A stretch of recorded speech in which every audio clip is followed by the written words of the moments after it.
عهده خصوصا منهم على الأئمة خلفاء رسول الله على التحقيق أمير المؤمنين حضرة أبي بكر وعمر وعثمان وعلي وعلى بقية الصحابة والتابعين رضوان الله تعالى عليهم أجمعين. أيها المؤمنون الحاضرون اتقوا الله وأطيعوه إن الله مع الذين اتقوا والذين هم محسنون. قال الله تعالى في كتابه الكريم أعوذ بالله من الشيطان الرجيم بسم الله الرحمن الرحيم ولا تسعر خدك للناس ولا تمشي في الأرض مرحا إن الله لا يحب كل مختال فخور. صدق الله العظيم. وقال النبي صلى الله عليه وسلم من تكبر وضعه الله ومن تواعد رفعه الله. صدق رسول الله ونطق حبيب الله فيما قال أو كما قال. Pek aziz ve muhterem Müslümanlar, bizi bugünkü hutbemizin mevzusu kibir ve alçak gönüllülük hakkında olacaktır. Muhterem Müslümanlar, kibir bu bir insanın özünü büyük görmesi, başka insanlardan yüksek tutmasıdır. Alçak gönüllülük ise bunun tesiridir. Yani büyüklenmeyip özünü başka insanlardan bir tutmak ve hatta Müslüman kardeşlerini özünden daha hayırlı bilmektir. Okugan ayet-i kerimelerde Yüce Allah Teala bizlerge böyle buyurar. Allah'a ibadet edin ve ona hiçbir şeyini ortak koşmayın. Ana babaga, soy sopga, yetimlerge, yoksullarga, yakın komşuga, uzak komşuga, yanınızdaki arkadaşlarga, yolcuga, sizge hizmet etkenlerge yaxşılık yapın. Allah-u Teala özünü begenge ve her daim gururlanıp yürüyen kimselerini sevmez. Başka bir ayet-i kerimede özünden alçak korup insanlardan yüz çevirme ve yeryüzünde gururlanarak yürüme. Çünkü Allah özünü begenge maktanıp durgan kimselerini asla sevmez. Ey Resulüm, sana uygan müminlerge nispeten alçak gönüllü ve merhametli ol. Allah'a kul olmakın şartı böyle bir ahlakka sahip olmaktır.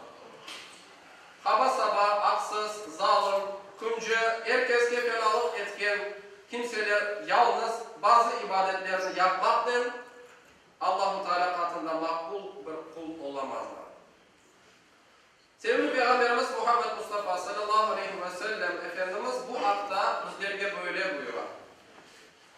Allah sizin birbirinizge gönülden ve kibirsiz davranmanızını, kimsenin kimseye haksızlık yapmamasını vahiy etti.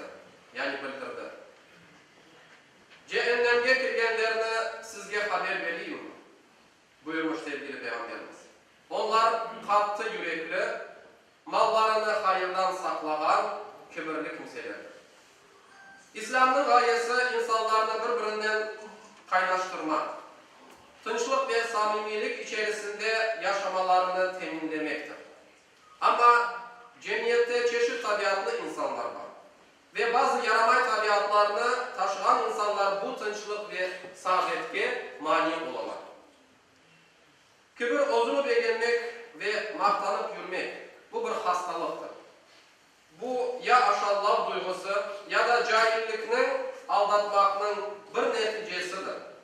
Kur'an-ı Kerim'de geçken ve aldanmak arasındaki gurur kelimesi de bir kibirdir. Gururlu adam demek aldangan ve hayalga kapılgan adam demek. Bazı kimseler yaşlılığı, küçük ve güzelliği sebebinden başkaları da malı mülkü, akrabası ve büyük işte çalışkanı sebebinden gururlanır. İnsanlar bu nimetler her şeyini al edeceğini düşünürler. Halbuki öyle değildir. Dünya bu insanlarını aldatkandır. İnsan bular hepsi fani olganını imtihan etmek için verilgenini unutar. Her şeyden yüksek ve güçlü Allah Teala olganını hatırından çıkarar. Neticede bir keyfinge sarılıp onun huzuruna ızgaralacağını aklında tutmay ve aldanar. Büyüklük Allah'ın hakkıdır ve ancak ona yaraşır. Biz insanlara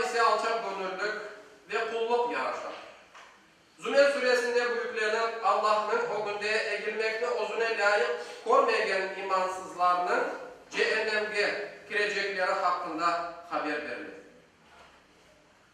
Peygamberimizin yüreğinde zerre kadar kibir olgan kimse cennetke kıralamaz sözü de bunu gösterir.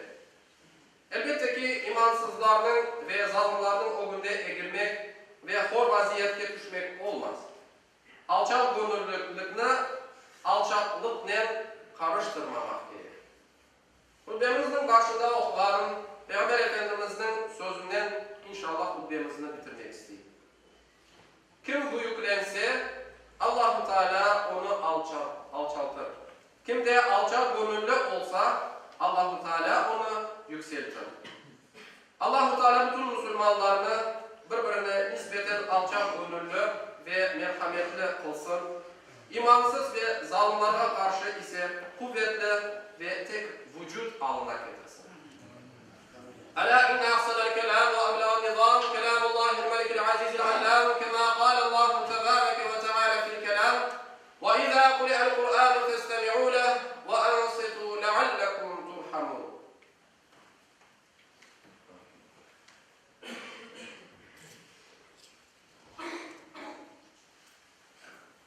Elhamdülillah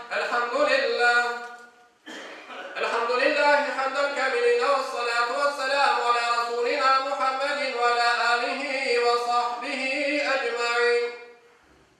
Ta'zimen li nebiyyihi ve tekrimen li fekhameti şâni şerefi safi.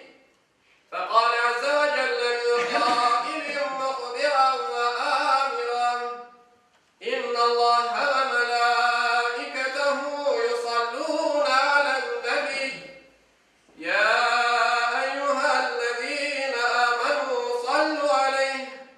صلوا عليه وسلموا تسليما اللهم صل على سيدنا محمد وعلى محمد اللهم بارك على محمد وعلى محمد عباد الله إن الله يأمر بالعدل والإحسان وإيتاء ذي القربى وينهى عن الفحشاء والمنكر والبغي يعظكم